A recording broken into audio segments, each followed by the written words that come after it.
भजनलाल सरकार से जितनी संवेदनहीन सरकार कभी नहीं देखी है। मैं आपको ये बात बता रहा हूँ। आप वहां पर उनको फैक्ट्रियों का धुआं उनके मुंह में भरने का काम कर रहे हैं पड़ेगी, क्योंकि सरकार जो है कुंडली मारकर बैठने वाली है, भ्रष्ट अधिकारियों को संरक्षण देती है और भ्रष्टाचारियों को बचाती है। तो कल के कल यहाँ पर 12 जगहों पर 12 साधु जिंदा समाधि में मिलेंगे। पूरे नंगे साधु, क्योंकि वो वस्त्र धारण नहीं करते हैं और अपनी राजनीति चमकाओ। विपक्ष नेता महेश जोशी की बात कर रहे हैं। हाँ, आपके पास बजट नहीं है, आपकी केंद्र में आपकी सरकार है, प्रदेश में आपकी सरकार है, आप ठेकेदारों को भुगतान नहीं कर रहे हैं। जो सरकार है वो कहीं ना कहीं वेंटिलेटर पर चल रही है। क्या आपके कानों को ये सुनाई नहीं देते? कुछ तो कीजिए। जनता तो सवाल पूछेगी ना फिर कि ऐसा क्यों, इतनी जल्दबाजी क्यों? साधु संतों का दुख दर्द नहीं दिखाई दे रहा क्या आपको?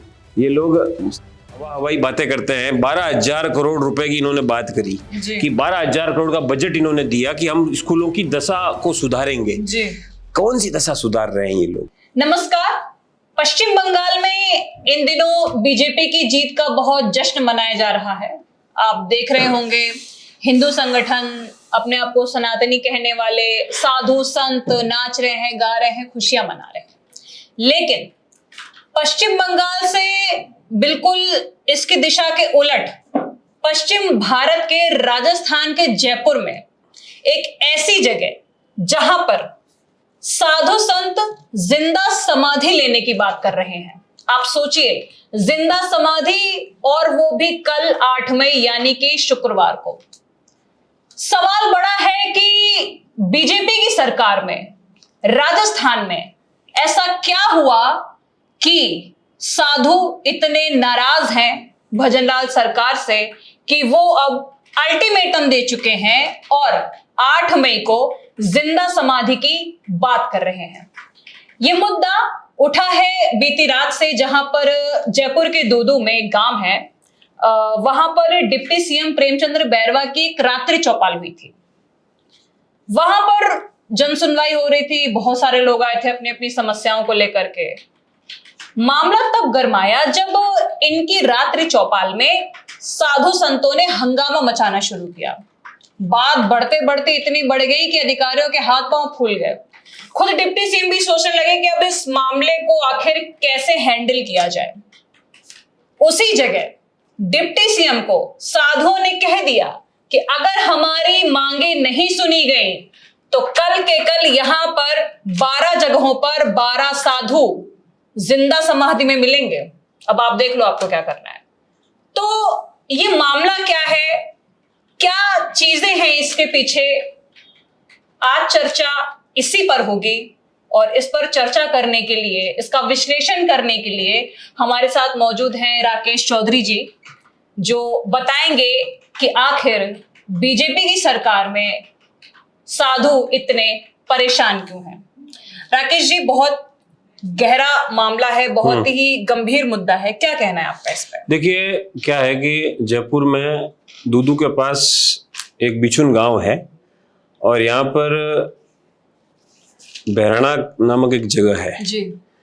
बहराणा के अंदर क्या है कि 500 वर्ष पुराना दादू संप्रदाय का एक मठ है और बहुत बड़ी संख्या में साधु संत यहाँ पर भक्ति करते हैं।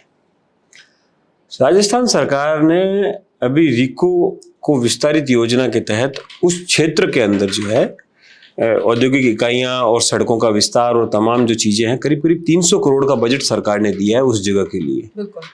और सरकार का ये दावा है कि वहां अगर उस प्रकार का पार्क डेवलप होगा रिको का, तो उसका लाभ जो है आसपास के सभी जिलों को मिलेगा जी। ये पक्ष सरकार का। अब साधु संत जो है पिछले करीब 15 अप्रैल से धरने पर बैठे हैं और एक बार तो नौबत ही आई कि बाल मुकुंदाचार्य वहां पर गए, उन्होंने समझाइश करी कि भाई हम जो है सरकार को सामने आपकी बात रखेंगे। तब भी शायद समाधि की बात ही, हाँ, तब भी उन्होंने, वो समाधि की बात हुई तभी वो बाल मुकुंदाचार्य पहुंचे थे। तो बाल मुकुंदाचार्य स्वयं हाथोज धाम के संरक्षक है। तो उसके बाद क्या हुआ कि साधु संतों ने उसको स्थगित किया कुछ दिनों के लिए। अब रात्रि चौपाल डिप्टी सीएम साहब की दूदू में आयोजित की गई और आप ये समझिए कि साधु संतों का वहां पहुंचना और उस प्रकार से वो विरोध प्रदर्शन करना, मैंने अब तक डिप्टी सीएम साहब की तरफ से इस पर कोई वक्तव्य भी अभी तक नहीं सुना है, जो कि अपने आप में बहुत गंभीर है। जो गंभीर एक बहुत बड़ा विषय है ये। आप ये समझिए कि इससे सरकार की संवेदनशीलता का पता चलता है कि कोई सरकार साधु संतों और गाय के नाम पर वोट तो ले लेती है, लेकिन जब उनके अधिकारों और उनको हिफाजत करने की बात आती है तो अपने कदम पीछे खींच लेती है। सरकार के किसी भी मंत्री का, सरकार के सीएम का, डिप्टी सीएम का, किसी मुलाजिम का कोई अब तक ना तो कोई संवेदनापूर्ण कोई वाक्य उनकी ओर से कहा गया है, ना कोई इस प्रकार की बात कही गई है कि चलो भाई इसको हम फिलहाल स्थगित करते हैं और एक नई योजना पर काम करते हैं। अगर साधु संत विरोध कर रहे हैं, ठीक है, उस जगह पर क्यों करना आपको काम जी। भाई आप ये देखिए कि करीब करीब 15,000 पेड़ पौधे काटने की बात हो रही है जी। अब आप ये समझिए कि जो संरक्षण की बात, हम एक तरफ तो आप पेड़ लगा रहे हो, पता नहीं वो पेड़ कितने जीवित है, वो भी भ्रष्टाचार की से बजट जारी करते हो आप, करोड़ों का बजट होता है, और दूसरी तरफ आप पेड़ काट रहे हो। तो या तो आप लगा रहे हो, क्यों लगा रहे हो? जनता की गाड़ी कमाई का पैसा जो टैक्स के रूप में जनता भरती है उसको आप सही जगह काम में लो। और सबसे बड़ी बात क्या है, सरकार की आप चालाकी देखिए, एक भी न्यूज़पेपर में ये खबर नहीं है जी। मैं देख रही थी राजस्थान के जो प्रमुख अखबार कहे जाते हैं, बिल्कुल उनमें ये खबर नहीं है। राकेश जी, इनमें ये खबर जरूर है कि पीडब्ल्यूडी और रिको मिलकर अपनी सड़क योजना का निर्माण करेंगे, लेकिन इसी योजना को लेकर के जो इतना बड़ा गंभीर मामला जो पैदा हुआ उसका जिक्र कहीं भी नहीं है।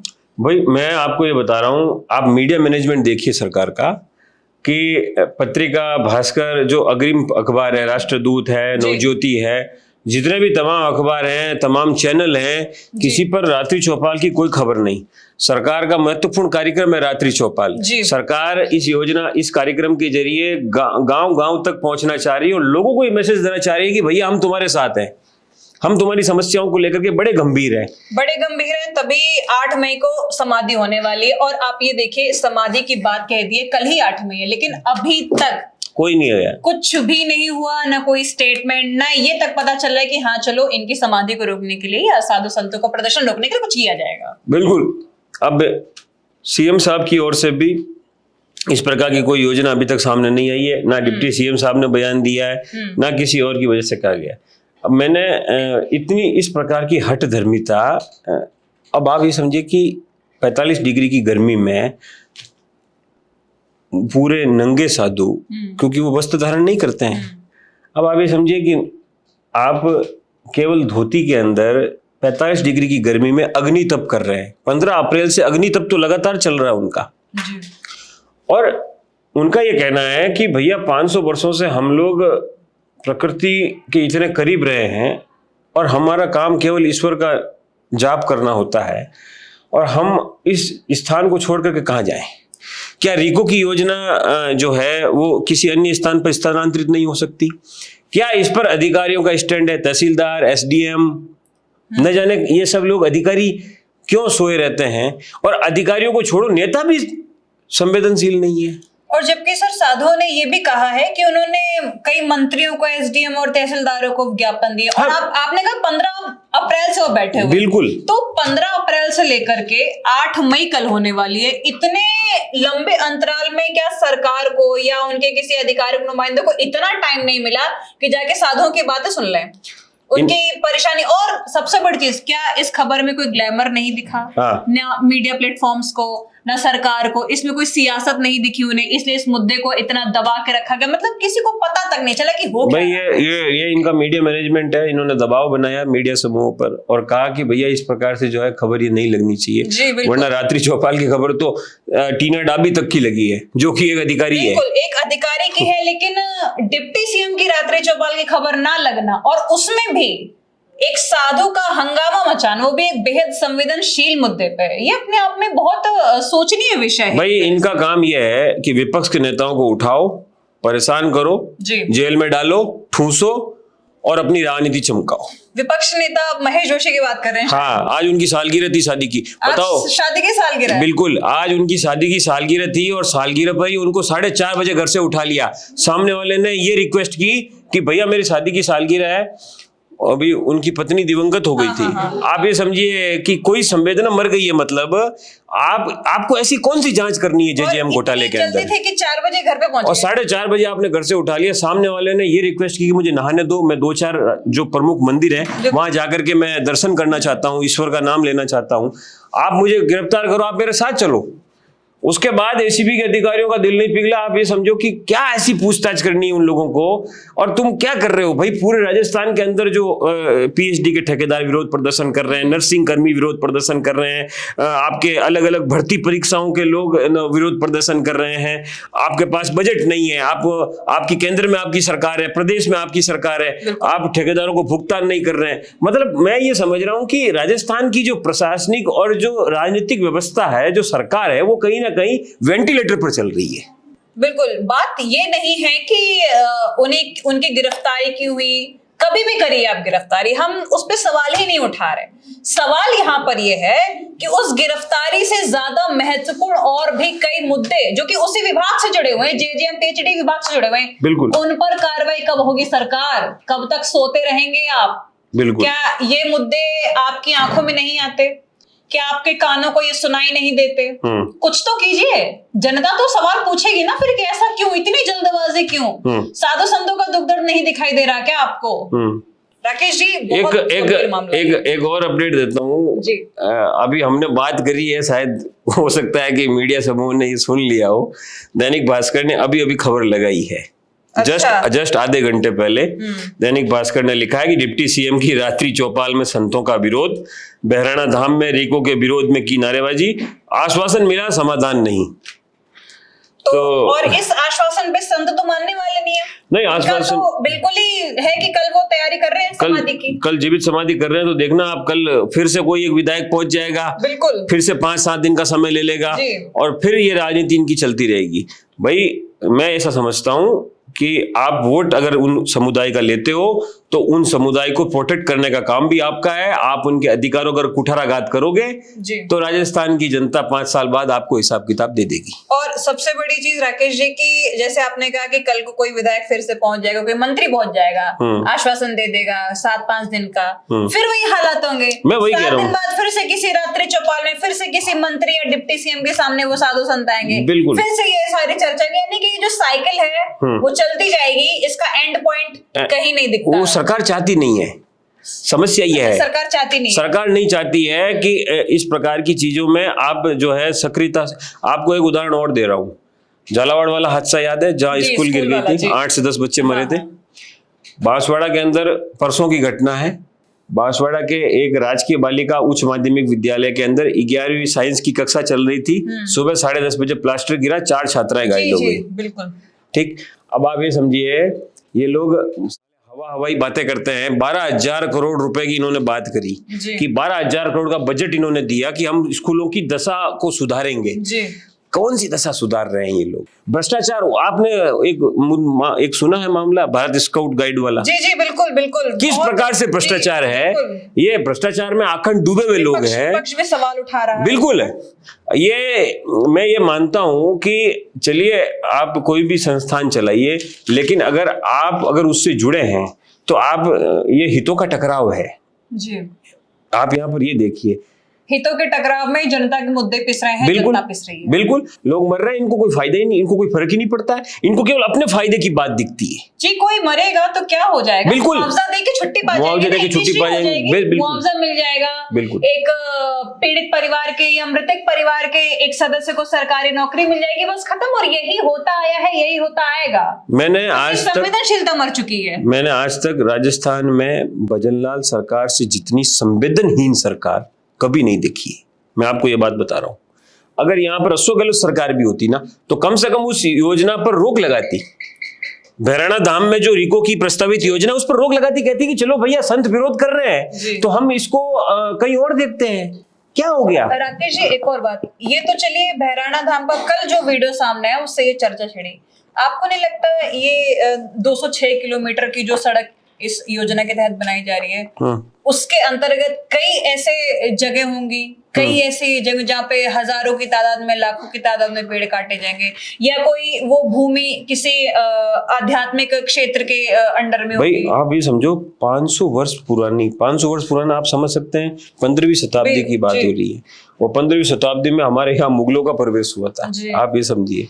तो मुगलों के समय से उस जगह पर दादू संप्रदाय का ये मठ चल रहा है, और आप उस मठ को उखाड़ने के और फेंकने की बात कर रहे हैं। 16,000 पेड़ पौधे, संतों ने एक आंकड़ा भी दिया है, करीब करीब 16,000 बड़े पेड़ काटे जाएंगे। अब आप ये समझिए कि वो उस क्षेत्र के लिए एक इकोसिस्टम है, उसका काम करेगा, वो शुद्ध हवा लोगों को मिलती है। आप वहां पर उनको फैक्ट्रियों का धुआं उनके मुंह में भरने का काम कर रहे हैं। आप औद्योगिक विकास कीजिए, कौन मना कर रहा है? लेकिन इस अंधाधुंध तरीके से मत कीजिए, बिल्कुल, कि प्रकृति को ही खत्म कर दिया जाए। बिल्कुल, अंधाधुंध विकास आप उत्तराखंड में किए, उसका आपको परिणाम भुगतना पड़ा। केदारनाथ त्रासदी आपने 2013 वाली देखी, कितना न जाने हजार लाखों लोग मरे उसमें, कोई आंकड़ा ही नहीं है सरकार के पास। तो मैं ऐसा समझता हूं कि जब जब प्रकृति को आप नुकसान करोगे, तब तब प्रकृति बदला लेगी, चाहे वो सरकार हो, चाहे वो कोई भी हो, उसमें कोई फर्क नहीं पड़ता है। और यहाँ पर संतों की बात सुनने में सरकार की कोई किरकिरी नहीं होने वाली है, उल्टा उनका सम्मान ही बढ़ेगा, क्योंकि जैसे कि आप जानते राकेश जी, जैसे कि अभी मैंने बताया था, बंगाल में कितना साधु संतों में खुशी की लहर है, और वो चाहते भी हैं इस सरकार को, पार्टी की सरकार को। उसके बावजूद सरकार में रहते हुए या उस प्रदेश में उनको इस तरह की जलालत या जिल्लत या इस तरह की चीजें झेलनी पड़े, तो अपने आप में बड़ा प्रश्न चिन्ह हो जाता है वहां पर। बिल्कुल है, ये प्रश्न चिन्ह तो है ही। अब देखते हैं कि इस पर सरकार जो है क्या फैसला लेती है। बाकी मुझे लगता नहीं है कि इतना जल्दी इस पर फैसला होना है। अभी संतों को लंबी लड़ाई लड़नी पड़ेगी, क्योंकि सरकार जो है कुंडली मारकर बैठने वाली है, भ्रष्ट अधिकारियों को संरक्षण देती है और भ्रष्टाचारियों को बचाती है। इसका मतलब ये है कि ये मामला लंबा छिड़ने वाला है। बिल्कुल, ये बड़ी लंबी जंग लड़नी पड़ेगी साधु संतों को, और साधु संत लड़ेंगे भी, और मैं खुद जाऊंगा कवर करने के लिए, और देखूंगा कि क्या वास्तविकता में सरकार जो है किस प्रकार से वहां पर अतिक्रमण कर रही है। जी, भारत रफ्तार इस मुद्दे को लेकर बेहद मुखर है। हम वहां पर जाएंगे, वहां की जमीनी हकीकत आप तक लेकर आएंगे और दिखाएंगे कि सरकार में कैसे साधु संत अपने ही हक की, और ये बात नहीं उनका हक, उन्होंने कहा ये आने वाली पीढ़ियों की भविष्य की बात है, ये प्रकृति की बात है, पर्यावरण की बात है, तो ये सबकी, पूरी जनता की बात है, पूरे राजस्थान की बात है। तो कोई ना दिखाए, कोई ना पहुंचे, जहां तक कोई ना पहुंचे वहां भारत रफ्तार इस मुद्दे को आप तक पहुंचा रहा है। आप बताइए कि ये विश्लेषण आपको कैसा लगा, और क्या होना चाहिए, क्या कार्रवाई होनी चाहिए, सरकार को क्या एक्शन लेना चाहिए इस पे, इसके बारे में हमें अपनी राय कमेंट्स में जरूर बताएं। नमस्कार।